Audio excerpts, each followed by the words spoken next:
Cape Canaveral Launch Complex LC-39B, April 1st, 2026.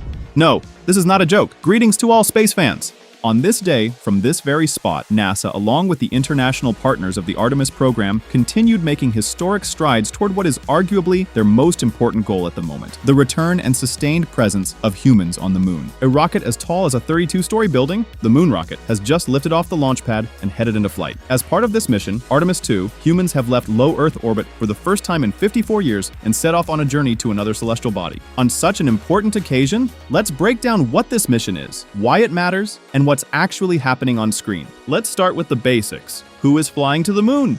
An international crew of 4. Mission Commander Reed Wiseman, NASA. He served 27 years in the Navy as a pilot. He spent 165 days on the ISS as a flight engineer, conducting more than 300 scientific experiments, and along the way set a record for the longest period of research in a single week, 82 hours, nearly half of all available time. Pilot Victor Glover, NASA, a test pilot with more than 3,500 hours in the air and over 400 carrier landings. In 2020, he was the pilot of the Crew Dragon spacecraft during a flight to the ISS.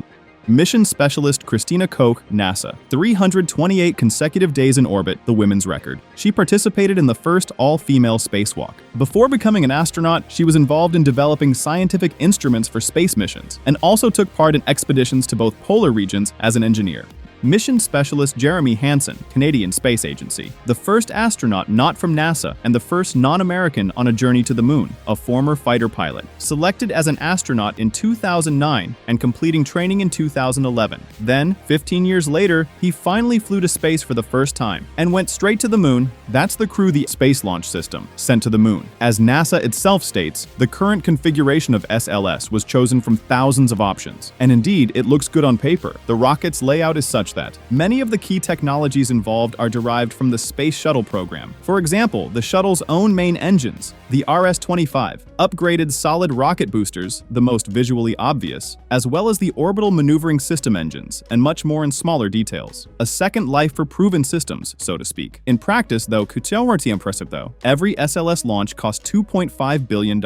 That's a lot. Despite the astronomical launch cost, the rocket fulfills its intended function and is capable of delivering up to 95 tons of payload to low Earth orbit. For now, it's delivering 60 tons. This mass includes the crewed Orion spacecraft and the SLS upper stage, also known as the upper stage booster, or ICPS, the interim cryogenic propulsion stage. The side boosters help such a heavy rocket get off the ground at all. They produce 3/4 of the total liftoff thrust. As powerful as they are, they burn through their propellant just as quickly. 2 minutes after launch, the now empty boosters separate. From there, the core stage with its 4 hydrogen-fueled RS-25 engines takes over. At the 8-minute mark after launch, the core stage finishes its work and immediately separates from the spacecraft stack. The orbit that SLS has just placed the spacecraft into is an interesting one. Its apogee is around 2,200 kilometers, while the perigee is only 27 kilometers, noticeably below the nominal boundary of the atmosphere. An interesting choice, since a low circular orbit is typically used as the parking orbit, but this approach kills 2 birds with 1 stone.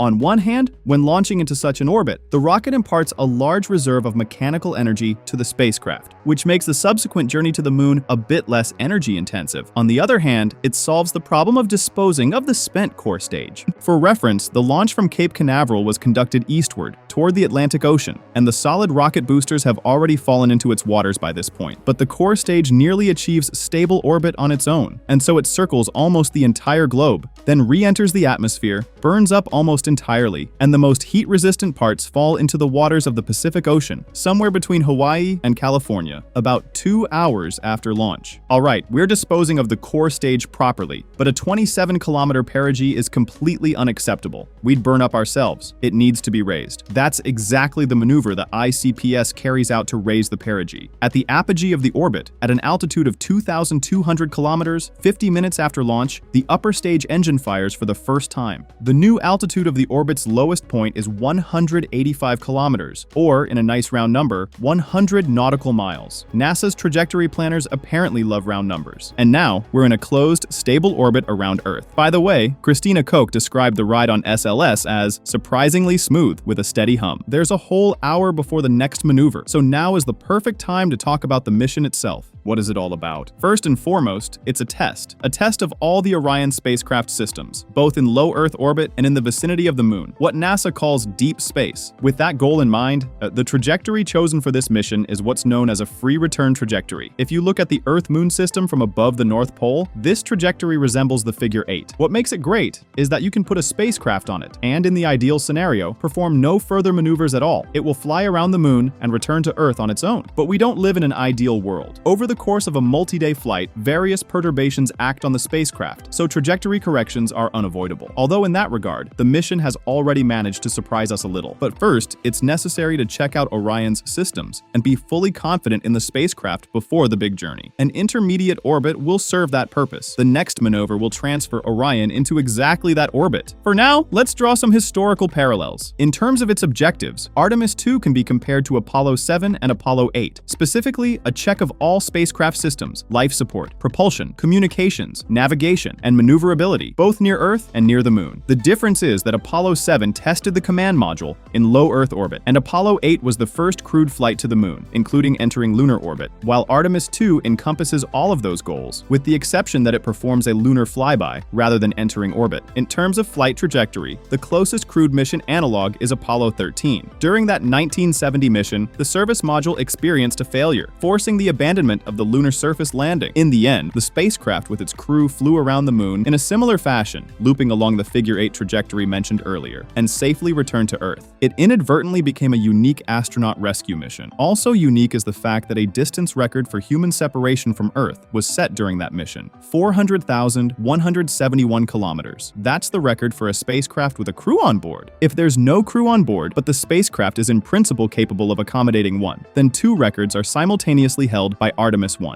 That's both the greatest distance from Earth, 432,210 kilometers, and the longest flight, 25 days. Interestingly, Orion in autonomous mode is capable of remaining in space for more than half a year, and 1,232 days after the first mission of the program launched, the second finally headed to space. And another 1 hour and 48 minutes after that, the ICPS engine fires for the second time, as mentioned, to transfer into the intermediate Earth orbit. In just 20 minutes, the upper stage raised Orion's apogee from 2,200 kilometers to more than 70,000 kilometers. That's twice the altitude of geostationary orbit. The perigee was lowered from 185 kilometers to zeros just to be safe. If anything goes wrong, the crew will return to Earth regardless. The orbital period of this highly elliptical orbit is about 23.5 hours, so the astronauts have nearly a full day before the final major maneuver that will send Orion onto the actual trajectory toward the moon. This orbit allows several objectives to be accomplished at once. First, it's a comprehensive check of the spacecraft before the long journey of several days. It takes roughly 4 days just to reach the moon. The primary focus is on checking the life support system. Second, on this orbit, it's possible to test the spacecraft's communications and navigation systems at a large distance from Earth. For a period of time, Orion will move beyond the range of GPS satellite signals, whose orbital altitude is around 20,000 kilometers, which will allow testing of the deep space network. Third, the ICPS upper stage isn't working in vain, and it's not sending Orion into a random high orbit for no reason. With this maneuver, ICPS gives the spacecraft 86% of the total velocity increase needed to transition onto the translunar trajectory. So a day later, Orion essentially just needs to sneeze to find itself in the vicinity of the moon. After transferring to the new orbit, the crew began reconfiguring the cabin for living in microgravity. During this task, among other things, they checked the toilet, and it turned out not to be working. A fault indicator lit up. Eventually, with the help of flight controllers at Mission Control, the Artemis II crew managed to resolve the problem within a few hours. It was traced to a fan controller and a water reservoir valve. Christina Koch played the role of space plumber, which she proudly recounted during the first Q&A session. In her words, the toilet is perhaps the most important piece of equipment on board. Understandable. It's worth noting that a toilet on an interplanetary mission is something new altogether. Back in the Apollo days, there were no such luxuries. Here's another comparison between the spacecraft of these two missions. As you can see, the Orion capsule, modest as it may seem, is actually quite roomy, 8.9 cubic meters versus 6.2 for the Apollo command module, like two minivans. And in microgravity, any wall can serve as a working surface, so the living volume is used more fully. You can position yourself however you like, Jeremy Hansen during the broadcast, for example, though here he's more of a Jeremy Hamburgsen. Interestingly, the name Orion existed back in the Apollo program era, not in its modern form, of course. The Apollo 16 astronauts gave that name to their lunar module, and now, heading to the moon moon is not some nameless spacecraft, but the Orion capsule named Integrity, which can be translated as honesty, solidity, wholeness. Since we've brought up malfunctions, it's also worth mentioning that right after the perigee-raising maneuver, after SLS delivered the spacecraft to its initial orbit, there was an unexpected communications blackout with the crew, but it was quickly resolved. The cause was later identified as a misconfiguration in the ground tracking system. It had no effect on the mission itself, nor did two issues that arose before the launch itself. One was related to the launch abort system and the other to the escape system. In the first case, a faulty component was quickly replaced. In the second, it turned out that one of the sensors was giving incorrect readings, so it was removed from the control loop. But let's return to the intermediate orbit. A few hours later, after separating from the upper stage, the mission's hitchhikers will begin their own independent flight. This time, there are 4 of them, unlike the first Artemis mission, which had a full 10 shoeboxes on board. Of course, we're not talking about shoes, but strangely enough, we are talking about boxes, CubeSats. NASA itself often compares the size of these nano spacecraft to shoeboxes. So, the first Artemis mission had room for up to 13 CubeSats in the 6U format. A spacecraft of that format consists of 6 cubes, each 10 centimeters on a side. Going back to the shoebox analogy, in terms of size, it's similar to a box for tall winter boots. And yes, they actually could have flown 13 spacecraft. Even though I said 10 earlier, 3 projects simply missed the deadlines. Shrug emoji. This time, the number of possible hitchhikers was reduced to 5, but the spacecraft themselves were doubled in size to 12U. In the end, 4 satellites were selected from countries that have signed the international document known as the Artemis Accords. That is, these countries, 55 of them, are participating in the Artemis program. Among them are India and even the African nations of Nigeria and Rwanda, demonstrating their desire to contribute to the international exploration of space. A brief overview of the spacecraft themselves: Atenea, a CubeSat from the Argentine National Commission on Space Activities, designed to study the radiation environment in near-Earth space and to test a deep space communication channel. KRAD Cube, a spacecraft developed by the Korean CASA. Its mission: to study the effects of radiation on human tissue at various altitudes within the Van Allen radiation belts. There's no actual tissue on board, of course, only a material that mimics it. Space Weather CubeSat 1, a satellite of the Saudi Arabian Space Agency. The spacecraft's goal is to study aspects of space weather, including radiation, solar gamma rays, charged particles, and Earth's magnetic field. And the last one, Tacheles, a CubeSat from the German Space Agency, DLR, designed to collect data on the effects of the space environment on electronic components. This information will later be used in developing technologies for lunar spacecraft. What a magnificent 4! And here's a riddle. There are 4 spacecraft, but only 3 have engines. Try to guess which lucky one has no propulsion system. In a moment, we'll answer that question and explain why this can be compared to Russian roulette, since the outcome for one of the CubeSats is exactly what that implies. There are still a few hours before the little boxes separate, and for now, it's time for active maneuvers. ICPS just placed Orion into a high orbit, and now it's needed for something else. We get some beautiful shots of the spacecraft separating from the upper stage, and now we have 2 vehicles in close proximity to each other. In this setting, a unique opportunity arises to practice piloting Orion in terms of rendezvous with another spacecraft, a role that will be played by the spent rocket stage. It has completed its primary task, but that doesn't make it unguided debris. On the contrary, the stage's attitude control system will be actively working during this phase. The proximity operations demonstration, as this phase was officially named, takes place in 3 phases and lasts around 70 minutes in total. Here's an animation of roughly how this might have looked from a third-person perspective. At the moment of separation, the 2 vehicles move apart from each other after an automatic reorientation to face the target and a braking maneuver to a distance of 90 meters. The crew takes over and verifies that the spacecraft responds to control inputs as expected. The next step: